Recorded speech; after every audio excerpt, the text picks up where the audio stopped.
गुमनामी में जी रहे देश के शाही परिवारों के वंशजों की गरीबी की दास्तान कहते हैं। समय बड़ा बलवान होता है। कभी यही समय राजा महाराजाओं के लिए अनुकूल परिस्थितियों का था, लेकिन आज यही समय उनके वंशजों के लिए कठिन परिस्थितियों का है। भारतीय राजघरानों की शान शौकत और दौलत में लगातार गिरावट के कारण बहुत से राजघरानों के वंशज वर्तमान समय में गरीबी में दिन काट रहे हैं। ना तो उनके पास रहने को घर है और ना ही समाज में कोई सम्मान। अब भी कई राजघराने के वंशज किराए पर रह रहे हैं।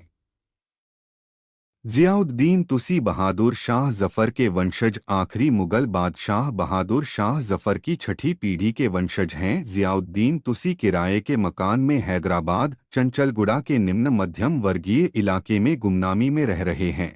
जियाउद्दीन तुसी को दो वक्त की रोटी जुटाने के लिए संघर्ष करना पड़ रहा है। वह सरकार की ओर से मिलने वाली 8,000 रुपये के पेंशन पर जीवित हैं। वह मुगलों के वारिस होने के नाते सरकार के पास जब्त संपत्तियों को हासिल करने के लिए कोशिश कर रहे हैं। तुसी को अब भी लगता है कि सरकार मुगलों की संपत्ति को कानूनी उत्तराधिकारियों को सौंप देगी। घर पर मुगल सम्राट के चित्र ही उनकी एकमात्र संपत्ति हैं, जो उनके शाही वंश को दर्शाते हैं। या फिर उनके पास वह स्टेशनरी भी है जिस पर हिंदुस्तान के मुगलों की तस्वीरें छपी हुई है। सुल्ताना बेगम बहादुर शाह जफर के पड़पोते की पत्नी, वह अब एक मामूली पेंशन पर अपने 6 बच्चों को पाल रही हैं।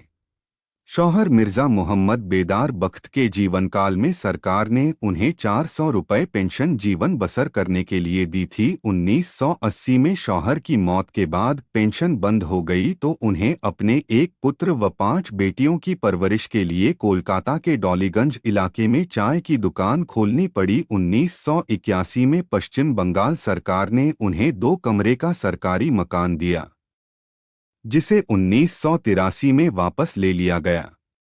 तब से आज तक वे कोलकाता के हावड़ा में रहने वाले अपने सिख मुहम्बोले भाई के घर एक कमरे में जीवन बसर कर रही हैं। हालांकि वर्ष 2010 में तत्कालीन राष्ट्रपति प्रतिभा पाटिल के प्रयासों से केंद्र सरकार ने उन्हें 6,000 रुपये मासिक पेंशन देनी शुरू की है, मगर इतनी रकम से आज के दौर में घर कहाँ चलता है।